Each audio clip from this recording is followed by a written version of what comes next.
Halloween. What? I would like to preface this video by saying I know nothing about these.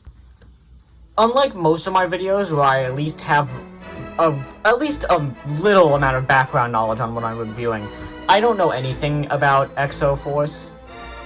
Sorry, Exo Squad. The Lego was taking over for a minute.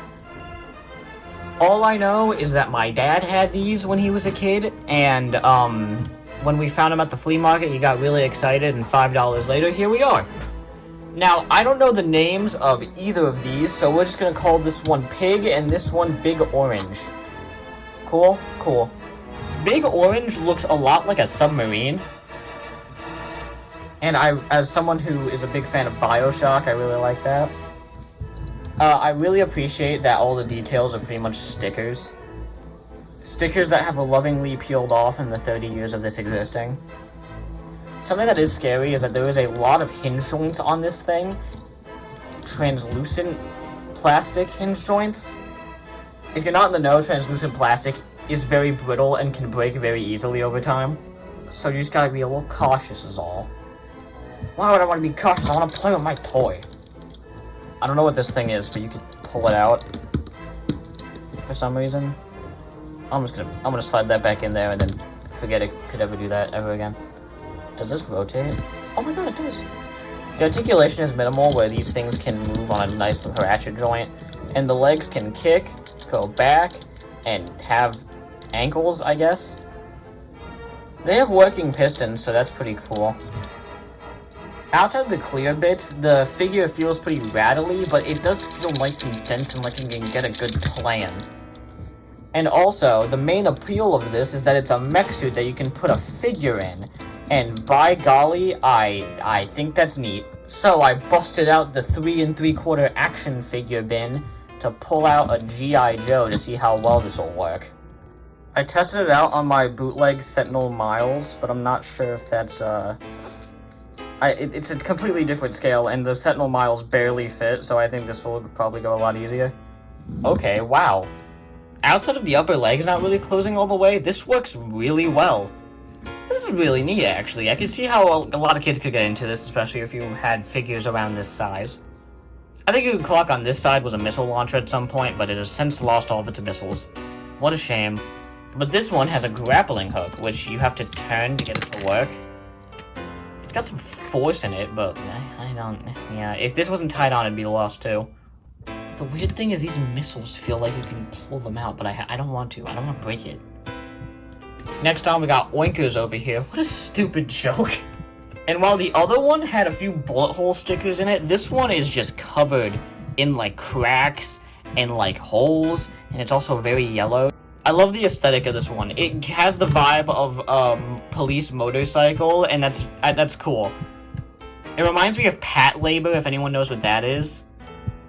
Nobody knows what that is. This one just feels a lot more built for war than the other one. The other one feels like it was built for exploration, and it just happened to have torpedoes on it because, you know, sometimes things get messy down there. You might find a Leviathan. But this feels like it was meant to fight bad guys. There is translucent hinges again, but I'm less worried about this one breaking, and I don't really know why. And that does a very yellow shoulder. I love the translucent colors on this one. They're very pretty. I need to get more translucent figures in my collection. I want to eat them. I'm going to suck on them like lollipops. There were missiles that probably went in here, but they have lovingly been lost to time. This clear rocket I thought was a launching thing at first, so I like pulled it out and just fully ripped that off. Like it broke, so I had to glue it back in, which is why it's a little flaccid looking now. This one has a gimmick where it has a little gear, and what you do is you like move it up and down to make it look like it's firing, like fighter pilot. There's some nice stickering on the inside of the cockpit and some lovely leather detail. That's really nice. What does Napier mean? It's probably some dude's name. Alright, time to get G.I. Joe-ified. Okay, this one doesn't work as well. His legs are too long and you can't squat him down as much as in the other one, so he just doesn't fit. That's a real shame, because I actually like this one a lot more. It's way cooler, I like the aesthetic more, and say what you want, but I think cops are cool.